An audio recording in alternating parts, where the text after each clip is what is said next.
Eastern Europe's Roma communities have frequently been the victims of discrimination and prejudice. But in Ukraine, where war with Russian-backed separatists has heightened nationalist tensions, the surge in anti-Roma hate crimes threatens to spiral out of control. We've been to find out why.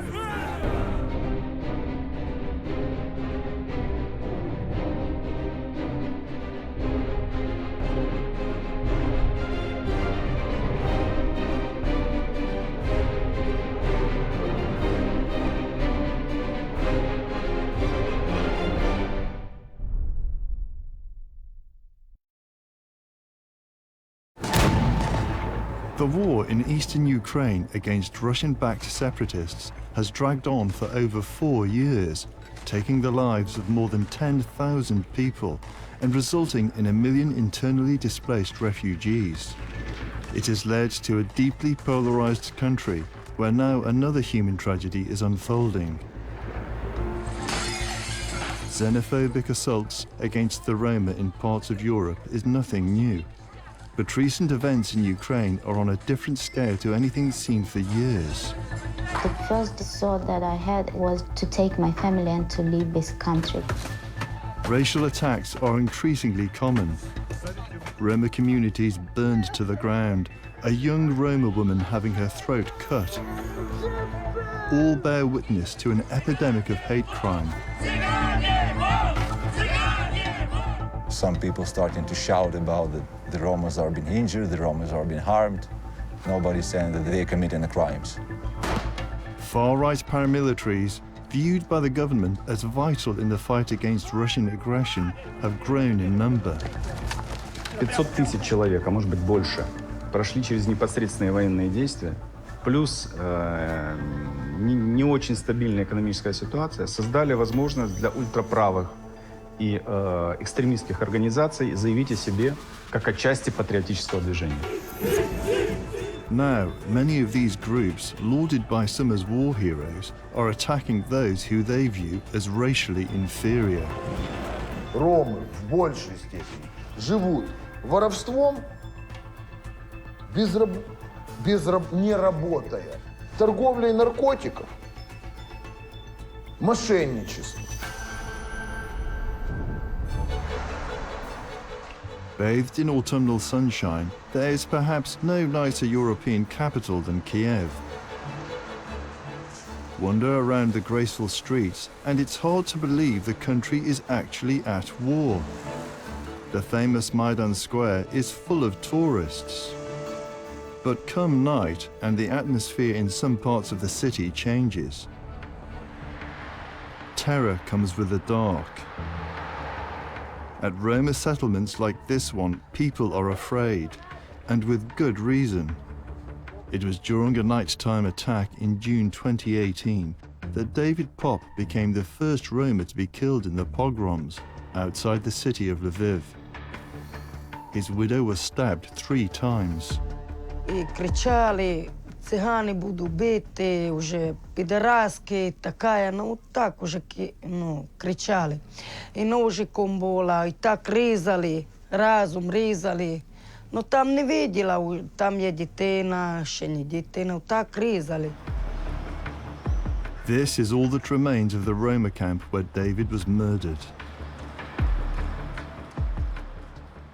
Nikolai Yurchenko, a Roma activist, has agreed to come and tell us what happened here. He carries a baseball bat for his own protection. Здесь сначала убили этого Давида, это было 15 ножевых ранений. Потом, когда прибежал его брат, они били его брата, тот, который тоже потерял, потом у него было 5 ножевых ранений. И уже с этой палатки вытащили ребенка, тоже нанесли ему несколько ножевых ранений. И спасло его то, что не попали ему в артерию, что он сразу же после первого удара потерял сознание, они его просто бросили, и он здесь, ну, лежал, пока не пришла полиция. 17 чоловіка різали, а більше там оставляєш. Отак дивися, коли так різали у Давідом. На мене голова такі крутили була, я не можу взагалі. Я кричала, не бій, твоя дитина, не бій, твоя дитина. Я кричала. Uniquely in the current wave of attacks, the Ukrainian police caught the culprits, local teenagers, who now await trial. But rather than seeing the problem as homegrown, the Minister for Internal Affairs points the finger at Russia. И мы видели, что, скажем, во Львовской области рекрутирование этих дурачков, юнцов на эту акцию шло через сайт, который есть точная копия точно такого же российского сайта, только проведенный на украинский язык.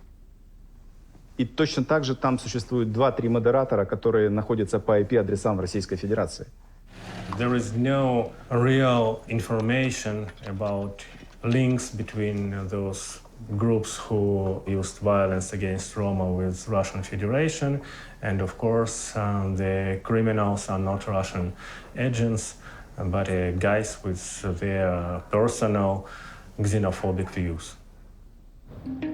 For the most part, crimes against the Roma go unpunished.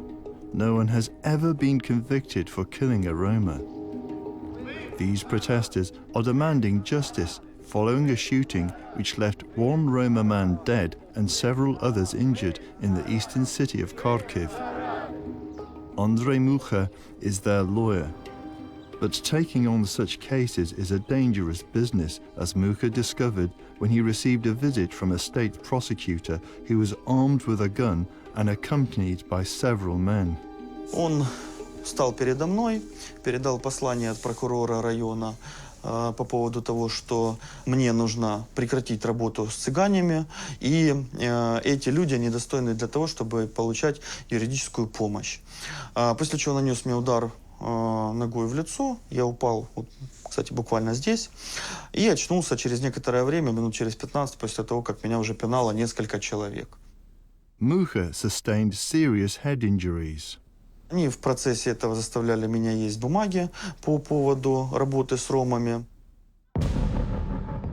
The current wave of hate crime began on the 20th of April, which happens to be Hitler's birthday, when a temporary Roma camp in Kiev was attacked by a group calling itself C14.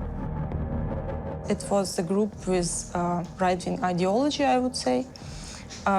We know that because they posted on their Facebook accounts the video where actually we see how the Roma people are attacked. Roma people were just taken out of their homes and they had to run away. C14 is an example of the youth subculture group with strong neo-Nazi background. Some of them were neo-Nazi skinheads, some of them were football hooligans. C14, то есть я считаю ее самой, как высказаться, отвязанной экстремистской группировкой, которая сейчас существует. Эта группировка позиционирует себя как самую такую энергичную патриотическую силу, то есть лезет в эту нишу. Они позируют перед камерами, они стараются участвовать во всех публичных движах. C14's leader, Yevgeny Karas, agreed to meet us. He says his group works closely with the police and that they too were involved in the pogrom in Kiev. They want to throw on us all the responsibility, but it was an operation of the police and the official authorities of this district. It was also very great manipulation when Ukrainian TV show, oh, just look, this tent burned Sich activist, but it was burned by the own Roma people. The C14 attack inspired other attacks across the country, like this one by National Core, which they streamed live on the internet. 600 человек вам ставят вот такой вот жирный лайк.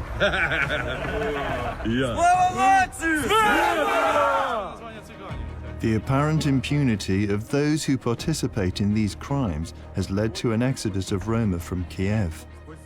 делаем заявления, соответствующие обращения от комитета к правоохранительным органам. Но, к сожалению, результатов расследований до сих пор нет. Никто не притянут к ответственности. Проводятся какие-то следственные действия, но никто до сих пор не понес ответственности за то, что сделал. Well, I would say it's all political games. As you know, we will have elections, presidential elections, parliamentary elections, and all these attacks we see as test of the society on how they will react, whether they will support such political parties, and just to get some more popularity among people, because those radical groups became very famous with all the attacks they committed. Presidential candidate for the Socialist Party, Ilya Kiva, is a strong advocate for the death penalty. He can be seen here congratulating paramilitaries after they assaulted a group of Roma close to Kiev station. The group included a pregnant woman and several children. Цыгане или ромы – это часть общества. И всего лишь навсего их нужно научить жить по законам той страны, в которой они проживают. Все. This is the Rusinivka district of Kiev, a run-down neighborhood littered with abandoned houses. For years, Roma have migrated to these houses from the Hungarian-speaking province of Transcarpathia in western Ukraine, desperate to find work. People like Anton, who scrapes together a living by collecting scrap metal to sell. In the current climate, many have fled. По-любому тоді бояться. Бог його знає. Ну, хто не боїться, так осталось. Хто боїться, так. Так воно і є, отак і живуть. И семья, которая уезжала из этого дома не в спешке, то есть она смогла собрать вещи, да, какие-то остались, но в целом все, что было нужно им забрать, чтобы уехать назад, скорее всего, на Закарпатье, они сделали. Потому что, например, весной этого года, когда мы приходили в те поселения стихийные, которые разгоняли, мы видели, что такое убегать из поселения. То есть вещи были разбросаны, кульки, продукты, кастрюли, все это валялось на земле. Было полное ощущение того, что люди убегали в панике. After the C-14 attack, this house was burned. The inhabitants have fled back to Transcarpathia, to places like this, the Roma settlement of Berehovo, where many people have no documents. Эти люди не имеют сегодня ни возможности получить образование. Если у них нет документов, они не получат образование. Они не могут получить сегодня медицинской помощи, они не могут трудоустроиться. Они, соответственно, не имеют ресурсов для того, чтобы вести нормальный образ жизни. Just one nurse provides healthcare for the 7,000 inhabitants of the settlement. Простудные заболевания это часто. Это и у детей, и у взрослых. Ну и туберкулез. Посмотрите. Это только пару человек, которые я им даю лечение. Many of the children here have never been to school. An unofficial quota system means that only 4 Roma children are permitted to a class of 30, even in areas where Roma children are in the majority. But even without the quota, for many it would remain impossible. Я ж не понесу таких в школу, пока там таких вещах. Это надо все новое им покуплять.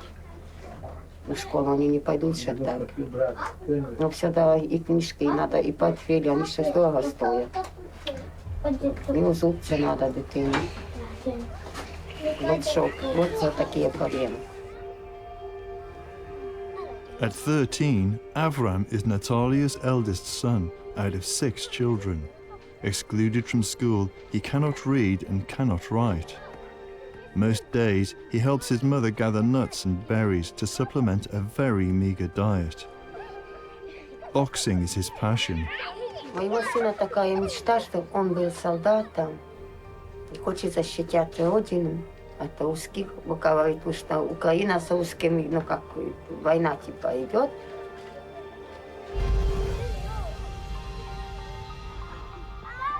2 hours' drive from Berehovo is the town of Ushgorod, where one Roma woman is changing the lives of many Roma children. Lola's school is the only one of its kind in Ukraine. The waiting list for those parents hoping to enroll their children extends to years. Дети к нам приходят абсолютно практически с нулевыми знаниями. Это дети, которые не умеют ни различать цвета, то есть не знают базовую, ничего знаний не имеют. Дети даже элементарного не знают, как держать ручку в руках. Я сама ромка, и я знаю, что такое, когда тебя даже с образованием не всегда принимают. Back in Berehovo, we meet Emma. Last July, her daughter, Isabella, was brutally killed whilst walking in the town. An unknown assailant cut her throat. Isabella's daughter, Angelina, is orphaned. Narkausok küldték meg, vagy a nagymafiák küldték meg Iluskám. Nem tudom. Itt le vannak a milíciák fizetve. Még feleim se néznek Ilus, hogy mi van velük, vagy hogy van. Mentem tudakolnak, Kissánt egyik azt mondta, hogy nincsenek. A másik szabadságra ment. Egyik a másikát eltukmálik. It's just the latest in a series of attacks that has left Ukraine's Roma community feeling abandoned by the state. The authorities' refusal to treat the murder as a hate crime simply adds insult to injury.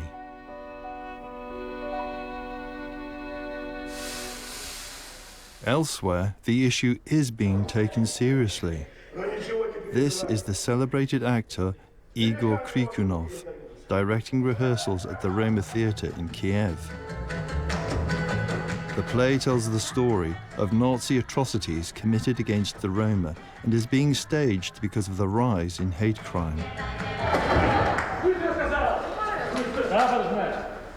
Или неподчинение данному распоряжению карается расстрелом. Очень созвучно и с временем, и с нашим днем, и с теми проблемами нашими цыганскими, которые сегодня существуют в обществе, а именно в Украине. Вот. И мы не только ставим вопрос, но и пытаемся найти ответ и предлагаем это зрителю, что должно победить? Человечество, гуманность, либо зверство и какой-то хворый, больной национализм, фашизм. 1.5 million Roma were killed in the Holocaust, the second largest ethnic group after the Jews. There is fear within both communities that the horrors depicted in this play are in danger of returning, especially among those who survived the Second World War, and particularly in light of the most recent fatal attacks against the Roma. Это страшный позор, это страшная трагедия. И это жалко тех людей, которые пережили этот погром. В нашей истории, к сожалению, было много таких погромов. И если бы в свое время остановили это, то, может быть, и в 1941 году не было таких погромов. Если бы тогда остановили и осудили и прочее, так, может быть, и сегодня не было бы такого нетерпения одних к другим. This is the Kharkiv Holocaust Museum in eastern Ukraine. It was founded by Larisa Volovik, who as a Jewish child escaped Kharkiv just before the town was seized by the Nazis. She passionately believes we must never forget what can happen when far-right xenophobia is allowed to go unchecked. Вот косынка. Ее принесла женщина, которая сказала, у меня мама очень рано умерла. Это косынка моей тети. Она единственная вещь, которая от нее осталась. Она вот лежит у меня в шкафу, и она мне тетей пахнет. Она так дорого ее прижимала, но я отдаю вам в музей. А мою тетю расстреляли. The worst atrocity occurred in Kiev, at Babi Yar, where over 33,000 men, women and children were taken to a ravine and shot in just 2 days by German forces and their Ukrainian collaborators. Most of the victims were Jews, but many Roma perished here too. Very few escaped. One woman who did was Diane Pronijeva. Стали всех расстреливать. Я закрыла глаза, сжала кулаки, напрягла все мускулы и бросилась вниз до выстрела. Мне казалось, что я летела целую вечность. Но я упала на трупы, благополучно, не расстрелянная. В 1968 году был процесс в Дармштадте. И там было, вот из тех, которые расстреливали в Бабьем Яру, было 11 человек осужденных. Из них 4 сидели в тюрьме, а 7 были на свободе. И среди них она узнала того немца, который сказал, стреляй всех, расстреляй всех, потому что завтра ни один жить не будет. Вот так. И после того, как она там выступила, всех остальных арестовали. Всех посадили в тюрьму и дальше дали всевозможные сроки. This candlelit vigil remembers the victims of Babi Yar. The march tells a story of the city of Kyiv. Mostly this is remembering Jewish community, but also Roma who died. And some speakers also underlined, you know, the parallels between the past and the current. Наблюдателем и особенно никогда не быть организатором и участником страшных преступлений. Мира вам всем. Спасибо. Нам это особенно неприятно. Я говорю, нам это те, которые выжили, те, которые ощутили это на своей шкуре, ощутили это в своей жизни, видели это, пережили это и надеялись, что это никогда не повторится, потому что это зло. Вот поэтому мы стараемся как раз больше людям показать, к чему ведет этот национализм. It's October the 14th in Kiev, and a very different commemoration is underway. This is Defenders' Day, a national holiday. Thousands of Ukrainian nationalists have converged in the center to mark the 76th anniversary of the creation of the Ukrainian Insurgent Army, a nationalist paramilitary force that participated in Nazi genocide during the Second World War. It's an important date for the likes of Yevgeny Karas, leader of C-14, a show of strength as next year's election approaches. Национализм и патриотизм – это очень важно. Я бы сказал так, что патриотизм – это более мягкая форма. Да, там, люди-патриоты могут там, вывесить флаг на День независимости, могут спеть там, какую-то песню, могут спеть гимн. Да, вот. А националисты – это именно те люди, которые готовы жертвовать, которые готовы расстаться со своим бизнесом, рисковать своим здоровьем и идти защищать с оружием в руках свою землю. In the wake of escalating attacks against the Roma, Defenders' Day is a controversial event, but it enjoys the support of the government. While the harnessing of nationalism undoubtedly helped to rally Ukrainians in the struggle to free themselves from Russia, it may also have opened a Pandora's box.